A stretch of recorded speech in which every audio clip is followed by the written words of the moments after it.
Bismillahirrahmanirrahim. Assalamualaikum dan selamat sejahtera. Sorry, kali ini kita akan membincangkan MVC, berkenaan dengan MVC. Pertamanya, kita akan membincangkan konsep MVC.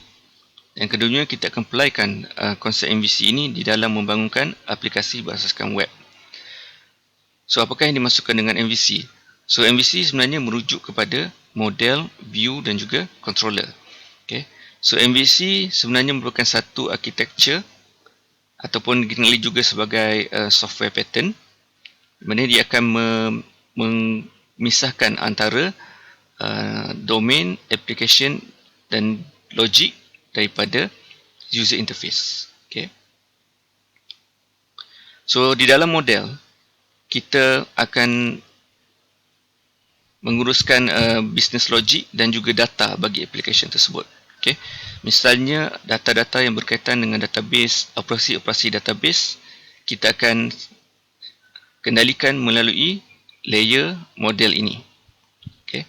So, apa-apa operasi berkaitan dengan data akan dilakukan di layer model. Dan yang keduanya ialah view.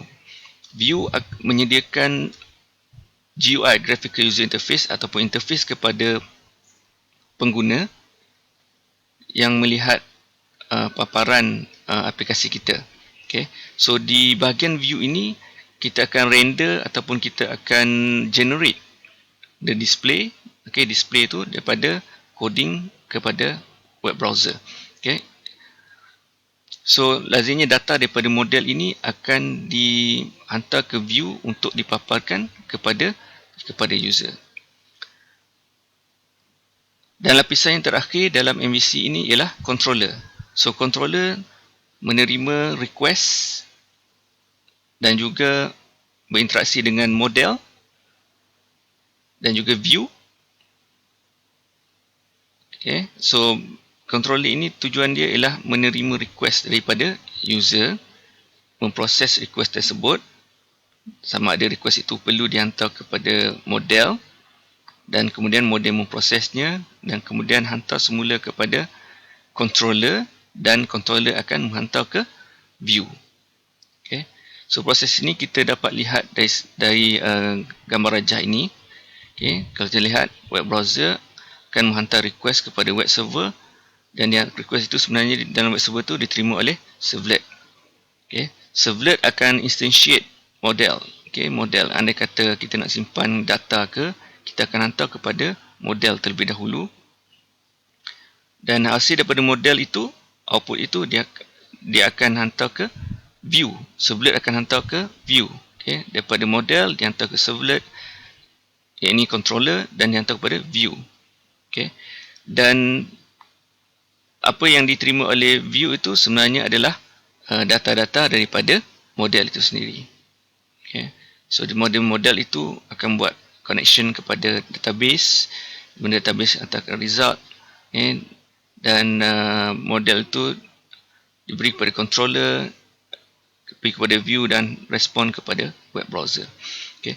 So, dalam hal pembangunan menggunakan MVC ini, kita akan menggunakan JSP sebagai view, alright, dan servlet sebagai controller, okay, request processing and computation.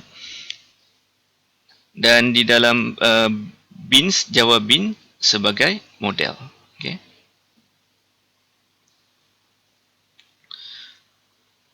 So, di luar sana sebenarnya terdapat banyak framework MVC yang sedia ada.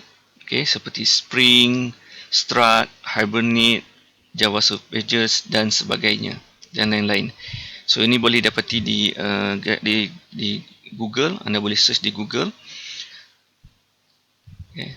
Dan setiap framework ini yang dibina, yang third party sediakan ini, dia mempunyai struktur dia sendiri, di mana jika anda nak gunakan framework yang diberikan ini, anda perlu memahami bagaimana menggunakan struktur itu terlebih dahulu. Okay. Bagaimana nak create controller, bagaimana nak create model, bagaimana nak create view. Okay. Namun demikian, untuk sesi ini, untuk pembelajaran kita, saya akan memperkenalkan asas bagaimana menggunakan MVC di dalam kita punya pengaturcaraan. Okay. So, nanti kita akan pergi kepada video seterusnya bagaimana tutorial tentang penggunaan MVC. Okey. So, harap anda faham dengan penerangan ini. Kita akan berjumpa dengan video yang seterusnya, dalam video yang seterusnya.